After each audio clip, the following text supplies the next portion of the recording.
What's up, Union Arena players? I know it's a little late, but I finally was able to get this video out for you guys. But we are now looking at week 2 of the greatest format, I think, Demon Slayer. We are going to be on the precipice of getting into One Punch Man soon, but it's really going to be amazing to see what decks we can kind of just do and have fun with. But we have a lot to talk about in this video, so let's dive into the video and talk about it. So first off, if you guys do not know, there is a event going on that you might not know this weekend. Here is the amazing prizing that is going to be given through Steven Jennings' 2K event. It is giving out a sword with a 2K winner, a very amazing playmat that is Demon Slayer. So Red Riot Games is hosting this, and it's going to be more often than not. You're going to see more events like this. They also have a Nezuko sleeves. They're giving out basically full play sets of winners for players and so much more. So it's kind of cool that you guys get to see something like this, and it shows how well players are receiving this game and willing to shell out to actually play major events. He's hosting a 2K, he's got a 1K, and then more to come in Canada. So the Canadian players are eating well. Hopefully, you know, United States starts pumping out some of these big, you know, cash tournaments. It would be amazing. So also, if you guys don't know, this is a very interesting news from none other than the Rumble Rama Discord. So if you guys don't know, they are introducing point systems so that now you have a chance with Experiences Rick Discord. That is down in the link below for anybody that is on YouTube. But, you know, just entering points for non-paid's $1. If you are a premium member, you get 2 points. And then basically first, second and third, and then 4th through 8th will get points as well. This does count for your free events and in for future box events that will be happening. So something to think about there. And then, you know, they are having a leaderboard system, which is basically at the end of the month will get you, basically the ranked players will get a first place, will get a box, and then second and third will split a box. That is coming up soon, guys. So this should be implemented starting, I'm hearing, next week. Whispers maybe the following, but it's definitely going to be a really great time to see where everybody kind of goes. So again, if you guys want to be playing in those events, go to Experience Rick's, you know, Discord. There are going to be free events, and what's really nice is that, here's a little tidbit, the box tournaments you can enter for free. You'll just get, you won't win the box, sadly, but it will accumulate points for you if you don't decide to pay. So something to think about. They also do have a great, you know, benefits package for just entering and playing in the events for their premium members. Now let's get into what you guys really came in here for, and that is our tier list. Well, the winning list so far. So right now, there wasn't much data I could pull from this week. It seems like it's very low end, but I think a lot of people are trying to test and get those info. But remember, using hashtag Union Arena Tops will let me find those lists easier, or even just using EX Burst in their tournaments, register all the decks right there and then, and boom, you're ready to go. That'll be able to pull that up, or you put in the Facebook's competitive, you know, events. This will all lead to being great data for you guys to understand where decks are starting to fall, maybe what decks will start appearing. But as you can tell, we already seeing Purple Code, Purple Bleach actually starting to keep up too. And then you do have Blue JJK, both the Sukuna's list and the, you know, regular Kento Nami list. But we're also seeing some purple decks of Demon Slayer and then yellow Demon Slayer deck as well. Hashiras are starting to do something too, but kind of cool to see Pizza is starting to make waves. This is now the second week that we've seen at least a Pizza top. We've seen Yamamoto coming in as well. Sadly, I don't have the Wives deck. I will see if we can get one in the few coming weeks, but we do have a Mahito list as well. But it's kind of cool to see that there is some decent diversity against the decks, and it leads to being some great data to use. So now let's take a look here. First off, You know it, you love it. If you're a green main right now, Kurapika is where it's at. You know, just taking a look, you have like Hisokas, you do have, you know, our good boy, excuse me? Is this really a thing right now? Oh man, Leorio, and all the good stuff to just enjoy, right? I think that's pretty cool, and it's just great value. But then we do have the purple Hunter deck, and again, occasionally these do pop up from time to time, and with the Crollo Illumi deck, it just has a lot going for it, a lot of good angles and ways of playing the deck, and it just leads to your opponent have to be playing smart against you. So stuff like that does come up from time to time. Now we do have purple bleach being purple bleach. This is the raidless bleach, and it does really show how strong the deck can be, and I really do like it. Now again, we do have, you know, another raidless, you know, raidless bleach, and this always does come up, right? This is one more shiny, but Josh S definitely did well with the list.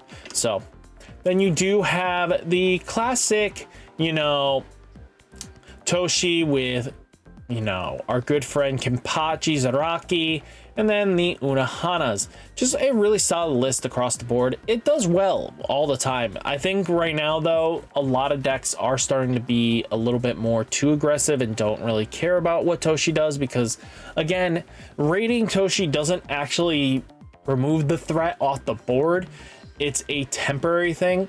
So, again, that just leads that, it just locks it down for a rotation, and usually you're not raiding it defensively.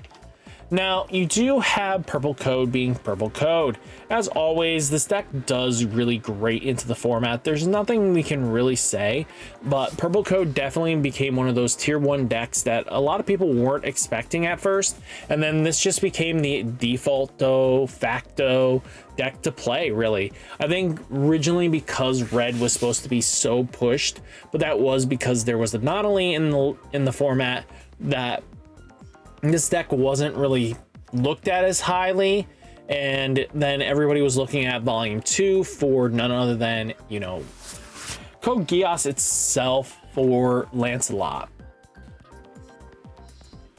So stuff like that does come up from time to time. And then if you look here, we are going from, oh nope, we need to move you down just a tad bit here. So we do have Lelouch, we do have the Lancelots, and they are playing the, you know, Jeremiah mech just to help get pieces back, you know, other than Siegfried. So it just does come up from time to time, and it can lead to being something good. I'm gonna have to talk to Tracken on this because I think this is just rude, but I need to talk about where he puts the Patreon perks. But another purple code Geass, we kind of get that the Girins are where they need to be at, right? You know, it's either 3/3, 4/3 of some sort of combinations of the mechs. It's kind of cool that they are playing the 2 energy generator boy, so it has a lot of value, right? And then we're gonna start getting into Sukuna list, or, you know, Kento Nami list. You know, this one is a Sukuna. They do tech in 1 Marvelous Shrine, and they are playing 4, 8, 12, 13 0 cost, and then this shrine is probably being up the ante there. They do run only 2 Makis, which again is nothing wrong with that, and they bring down the Makis to bring in 1 Gojo, and then they are playing the 2 AP Kento Nami. I think it's all up to players' perspective, because again, a lot of players will say my list, which will be coming up shortly, will be something unique. I mean, they are some player using this draw 3, then place 2 cards from your hand into the sideline option, which is not bad. It's pretty solid, to be straight honest with you. A 3 1 action AP, especially early on, this can help you dig for pieces if you're bricking a little bit. I don't think we ever want to go down on Yuji Itadori's more than, you know, you want to be at 4, to be honest with you, maybe 3, but outside of that, I want to go too crazy low. Oh, wow. You're over here. Now I'm starting to remember why we kind of had you pop in. Oh, rude. So this was my list. If everybody has been kind of wondering what I've been playing, this list has been really doing me well. And I actually officially maxed, at least shiny raried it, especially as of last week. So kind of cool. We got the full finger package. We have, you know, Maki Zenins, the whole 9 yards. The deck runs phenomenally smooth. I have no objections on how this deck plays. And again, a lot of players will say that you want to be playing the 2 AP Kento just to be able to do your shenanigans. I don't know. I feel like, to be honest, I don't really care. I can win before I get to 15, but it is a option nonetheless. So something to just keep on your radar. Now, again, we did get a pizza list. So again, players can do well with pizza. So again, players surprise me from time to time. Pizza is a solid deck, and it's just cool to see that players actually do well with it. So something to keep on your radar. Then you have the Mahito list, because Mahito plus the Ghetto. I beat this list, but again, he kind of bricked and only saw the Ghetto, and I was just bouncing it off and just keeping his board small. So again, it's up to you how it comes across, right? Now, we do have the Nubara Panda, you know, Gojo list. Just always a good solid deck. Now, again, this is where we're kind of getting Joseph Ryder Anderson. If you guys definitely check out, he does a lot of amazing deck profile builds and stuff like that, and does great articles explaining why he picks what he does.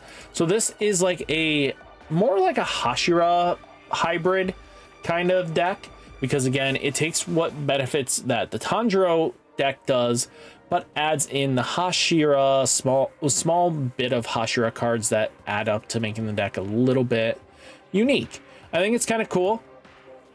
You know, it's just what you want to do. Went undefeated tonight, bag my complete Rengoku set using my off-the-wall Tanjiro build.